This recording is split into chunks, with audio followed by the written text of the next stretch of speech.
ये कहानी संत के ज्ञान को दर्शाने वाली कथा है, क्योंकि हमेशा ही ये माना जाता है कि संत, गुरु, साधु और मुनि महाराज के पास उन सभी संसारिक समस्याओं का तुरंत हल मिल जाता है जिसके बारे में आज लोग और गृहस्थ जीवन जीने वाले हमेशा से ही परेशान रहते हैं। समाज में साधु, संत, गुरु और मुनि ही हर समस्या की एकमात्र चाबी माने जाते रहे हैं, और ये सही भी है कि इनके पास जाने मात्र से ही हमारे मन को शांति प्राप्त हो जाती है। और फिर जब इनके दो सांत्वना भरे बोल या ज्ञान वाले शब्द जब कान में आ जाते हैं तो जैसे अंदर तक आत्मा को ठंडक पहुंचती है।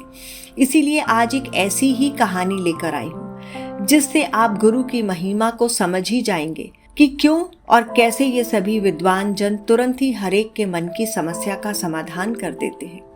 एक बार अर्जुन सेठ अपनी दुकान पर बैठे थे। दोपहर का समय था, इसीलिए कोई ग्राहक भी नहीं था, तो वो थोड़ा सुस्ताने लगे।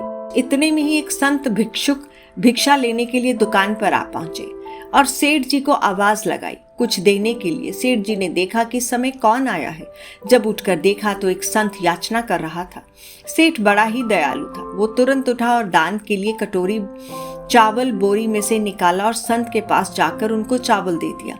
संत ने सेठ जी को बहुत आशीर्वाद और दुआएं दी। तब सेठ जी ने संत से हाथ जोड़कर बड़े ही विनम्र भाव से कहा, हे गुरुवर, आपको मेरा प्रणाम। मैं आपसे अपने मन में उठी शंका का समाधान पूछना चाहता हूँ। संत ने कहा, जरूर पूछिए। तब सेठ जी ने कहा कि लोग आपस में लड़ते क्यों हैं? संत ने सेठ जी के इतना पूछते ही शांत स्वभाव और वाणी में कहा कि सेठ, मैं तुम्हारे पास भिक्षा लेने के लिए आया हूँ, तुम्हारे इस प्रकार के मूर्खता पूर्वक सवालों का जवाब देने नहीं। संत के मुख से इतना सुनते ही सेठ जी को क्रोध आ गया और मन में सोचने लगे कि ये कैसा घमंडी और असभ्य संत है।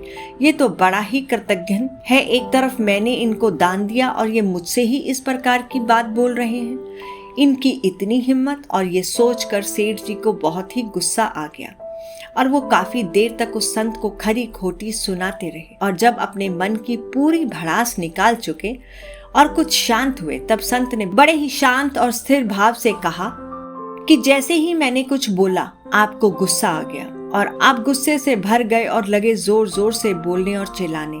वास्तव में केवल गुस्सा ही सभी झगड़े का मूल होता है। यदि सभी लोग अपने गुस्से पर काबू रख सकें या सीख जाएं, तो दुनिया में झगड़े ही कभी ना होंगे। कहानी का सार है, हर छोटी बात पर गुस्सा आ जाना, आवेश में आ जाना और उस पर काबू ना रख के दूसरे वाले को कड़वी बातें कह देना, यहीं से खटास रिश्तों में शुरू होती है। अपने गुस्से को काबू में रखें, थोड़ा सा शांत हो जाए तो सारी समस्या ही हल हो जाएगी। कहानी अच्छी लगी हो, लाइक करें, शेयर करें, सब्सक्राइब करें।